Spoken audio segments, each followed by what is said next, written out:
The fantasy football final that I did battle with in the Alice in Chains League, and Jerry Cantrell, lead guitarist of Alice in Chains, and a man who's smiling like he stole something right now, even though you earned the championship. Congratulations to you, Thank you very sir. much, and you are a man for holding up your side of the bet. Which is just this. Who am I wearing today, Jerry? Who am I wearing today? I think you're a cross between. Well, you're wearing Travis's outfit, Lexi Fox from Steel Panther, but I think this is truly his that's his rig. Yeah. So when people check out Steel Panther, yeah.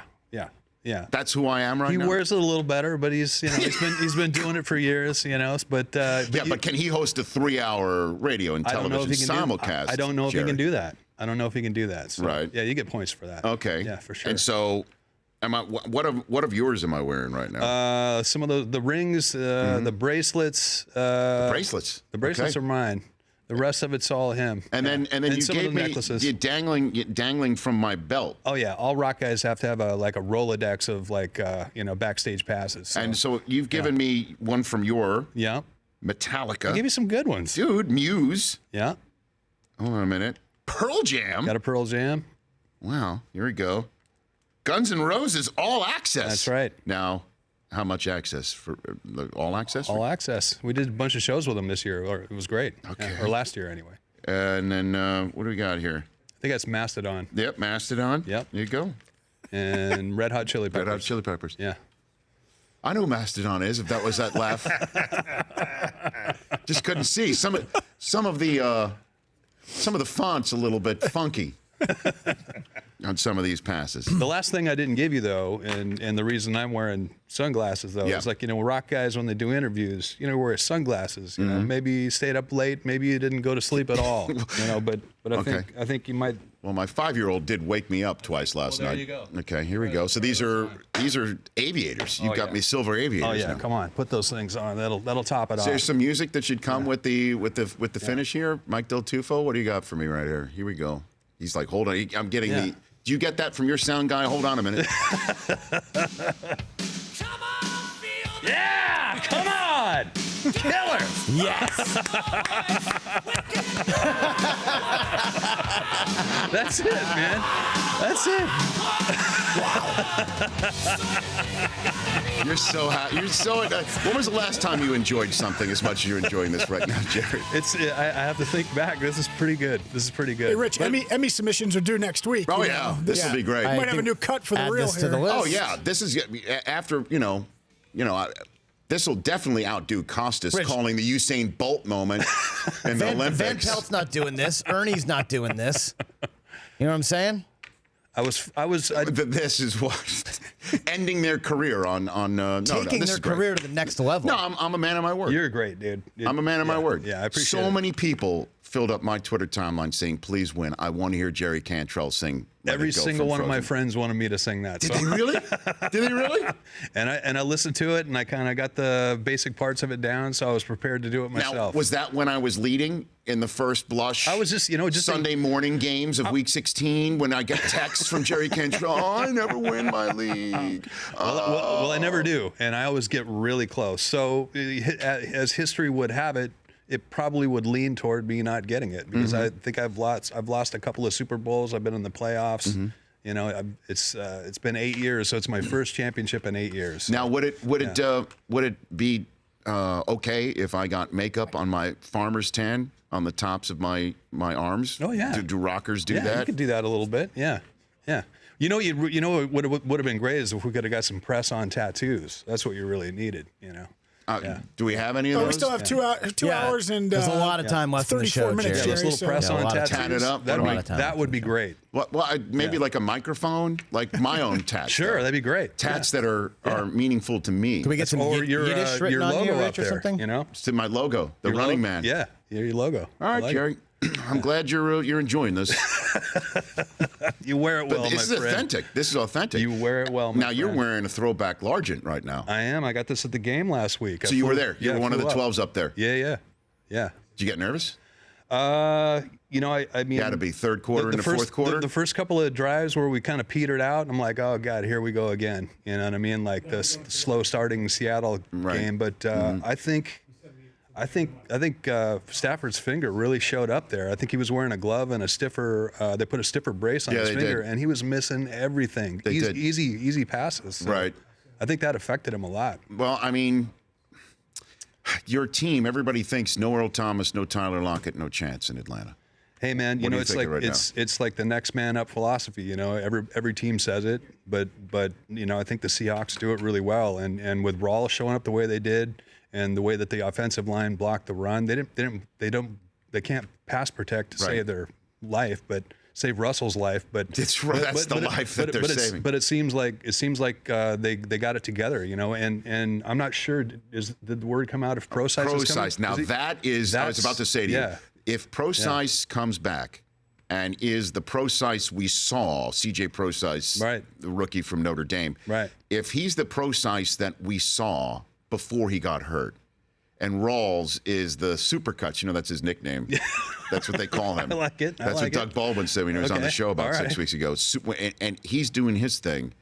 That's, because they're going up against the backfield and Tevin Coleman and Devontae Freeman that could be the most dynamic backfield. They're solid. Yeah, that's a scary game. Where are you going to watch that game?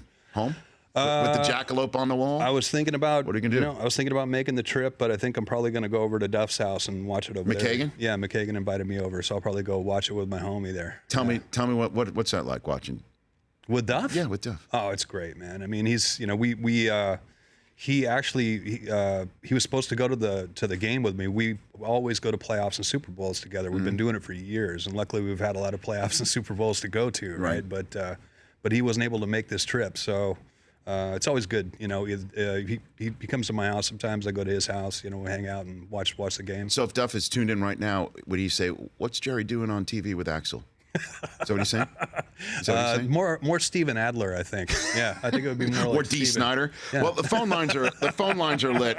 I think I should do you the honor of taking a break, coming back, and then you being part of whatever festival of grief that's coming my way from the viewers and listeners of the Rich Eisen Show. Yeah. Okay. I've got Jerry Cantrell here. Marshall Faulk will be joining us later on to give a little bit more of an in-depth look of divisional playoff weekend. He does not know I am dressed like this. And I've got the best part about this as I throw to break is that with each passing break, I become that much closer to ending this personal nightmare that Jerry Cantrell has foisted upon me. Because he's a better fantasy football. But be honest, you probably start feeling a little more comfortable too. I'm hot as all hell. Now I know why you guys sweat like crazy. All right, we're back here with your phone calls 844-204-RICH in a moment. Welcome back to the Rich Eisen Show. Jerry Cantrell is here. He has dressed me as a metal rocker right now, and I have to do it for the rest of the show because I lost him in fantasy football. I was going to mentioned in the last segment, but we got too deep into this idiocy. Sean McVay was hired as the new coach of the Los Angeles Rams yesterday. 30 years old, the youngest head coach in the history of the National Football League.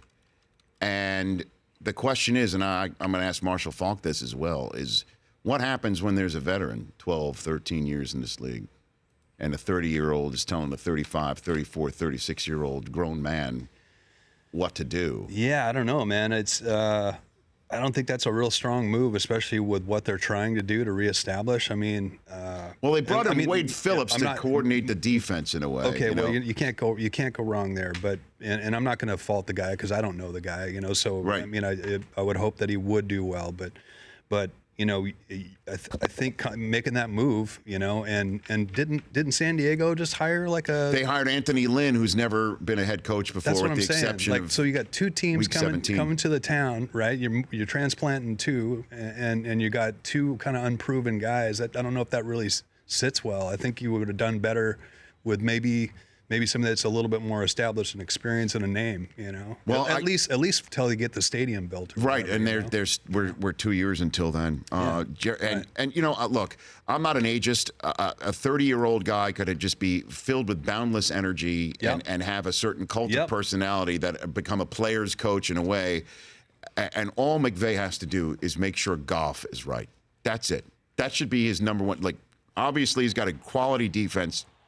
And he's got Wade Phillips, one of the best defensive coordinators of our generation, coordinating it.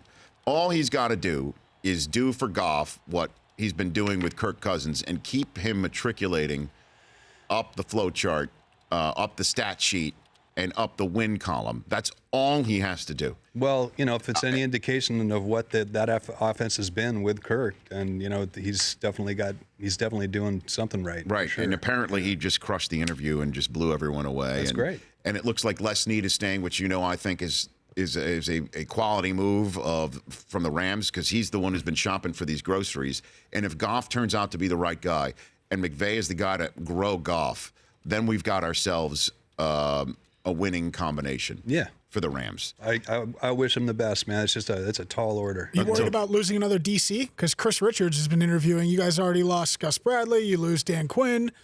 And your current DC's been kind of that's a what name happens thrown when out you're there. a good team for a good period of time. Yeah. You lose all sorts of people. Yeah, and obviously, Ken Norton Jr. went from that staff to take the DC job in Oakland. I think it shows how strong the organization is, from the players, owner, the GM to the coach, that they keep being competitive. Jerry Cantrell here on the Rich Eisen Show. Okay, Mike in Lancaster, California, have at it here on the Rich Eisen Show. What's up, Mike? Hey, Rich. Hey, Jerry. What's happening?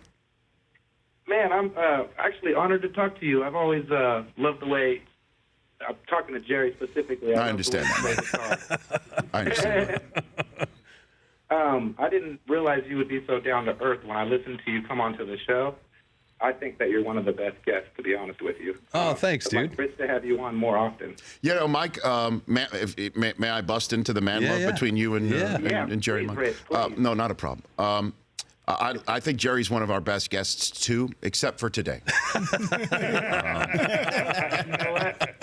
I'm happy that you both made this bet, because, you guys have completely made my Friday. Come on, man. He looks great, right? He looks I great. just happened to be by a TV, and I'm like, what is going on here? I missed the first 10 minutes. I normally listen to you on the radio, Rich, every day. Well, great, Mike. Thank you for that. I'm a FedEx driver, so I came and saw you on TV. I'm like, I have to call. Thanks. Compliment you on the eyeliner. Yes. But the main thing I wanted to know is the hair on your arms and the chest. Is that your own rig? Is that you? That's the best part for me.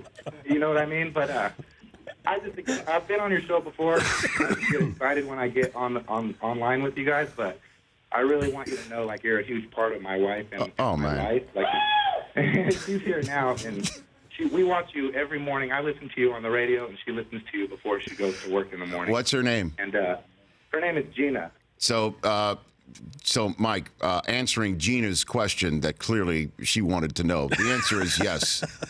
This is my own rig. Okay. That question does come from her, too. I know, Mike. I know. That goes without saying. See, that's what I'm saying. You shouldn't Thanks have for been calling in. You shouldn't have been worried about showing the chest hair. The chicks dig it, man. Come on. 100%. That's true, Rich. That guy was nice. Oh, Al in Houston. Oh, Al. Take it easy on me, okay, Al? Take it easy. 102.3 WBAB, showing the world they love rock and roll. Richard. First of all, sun's out, guns out, buddy. You did a sick bar workout, I guess, early in the morning, right? Well, if I had known, I would have done more yesterday than I did on my usual. Had I known that this would be a sleeveless situation. Give a guy a heads Focused up next on time. the tries a little bit. Oh, yeah, I could do that. Yeah. I did put you up with a picture of David Coverdale from Whitesnake. Nice. I think that's a good comparison. And by the way, I'm not sure if you saw the author of the Exorcist died today. Is that right? Yes. So I'm sure you'll be wanting to exercise this out of your life. Yes, Al. Yes. So my head will be turned on a swivel but later on. That's for sure. No pea soup. No, exactly. Thank you, Al. You take care. Thanks for taking it easy on me, brother. There you go. There's Al. Fans like it. I told you. Mm-hmm. Tim in San Diego. How are you, Tim? You doing okay down there? Yeah, good. How you doing, Rich? No, I'm comfortable. Who's having the worst day, San Diego fans or Rich? I want to talk about the Chargers eventually for a second, but God bless Jerry Cantrell, one of the greatest rock guitarists ever, for doing this to you. And I promise you, if you go home looking just like that right now, Yeah. Susie will be all over you like a rat on a Cheeto. Is there a rat on a Cheeto? Yeah. Yeah. I've never heard that I'm one. going to just, knowing my wife for as long as I have, I'm going to say this Cheeto would not have a rat. Come on, man. A little role play, a little kind of different kind of vibe. That's what I'm saying, Are Jerry. you saying every rose has its thorn? Is Yeah, that what you're saying? exactly. Yeah, it'll be like Halloween. Dude, you're enjoying this too much, Jerry. Oh, man. Well, can I say something about the Chargers? Yeah, go for it, Tim. Well, obviously, we're all devastated in San Diego. And, I think the word hate is like a curse word. But, boy, there's a lot of people in San Diego that hate the Spanos right now. My son is a developer, and he said that the whole business of them talking for the 13 years trying to get a deal done. There's a ton of land out by Miramar Naval Air Force Base. They could put a stadium and a sports arena in, and they could afford to do both, and they don't. They're trying to hold the taxpayers ransom. So that's my 2 cents. That's enough for me. Tim, hang in there, man. And, Kevin Acey's going to be on in hour number 3. And thanks for calling, Tim. And his piece in the San Diego Union Tribune is called "San Diego Will Thrive Without LA's 10th Team." Wow. And I think that is pointing out how many teams are here. But I think he's also saying that the Chargers, if you put here in Los Angeles, on a which team do you root for, it'd rank 10th. Well, right away you're a tenant, right? So it's not even your real home, right? So and then gosh. I was listening to the guys on on NFL radio, and they were talking about the fact that why didn't the guy take on like a junior partner to dump in some cash? You build your new stadium. You don't have to. You own the thing. It's better in the long run for the team. You keep your team in town. Rather than being a tenant in LA, where it's not going to be a popular move, and it's a hard market to crack. Yeah. I know, and they've got a lot of work to be done. Yeah. It's a lot of work to be done. Do you think if they redid the vote, Rich, they needed 60% of the vote for the downtown? No, I don't. I think fans would absolutely say, I think they voted knowing that if they voted no, that it would be possible for the Chargers to leave. You don't think maybe they just thought they never would actually leave? No, I think we are in a day and age. I think the new governor, if I'm not mistaken, of Missouri came in, and one of the first things he said is, we will not be putting any public money towards any stadiums, period, end of story. And I think that's the day and age that we live in right now, that cities are telling franchises that are saying, hey, we'll stay if there's some sort of public-private partnership. I think they're telling them to hit the road now. Yeah. And I think San Diego is one to do it. Yeah. As well. And at any rate, speaking of hitting the road, please don't do this to me anymore. Hopefully you enjoyed your time here, Jerry. You can hang out here as long as you want. I may. Thanks for having me. Hang on. Yeah, Marshall's coming here, and we'll take some phone calls. And and if you want to call up 844-204-RICH and tell me the biggest fantasy humiliation you ever had, let's go to toe-to-toe on that front.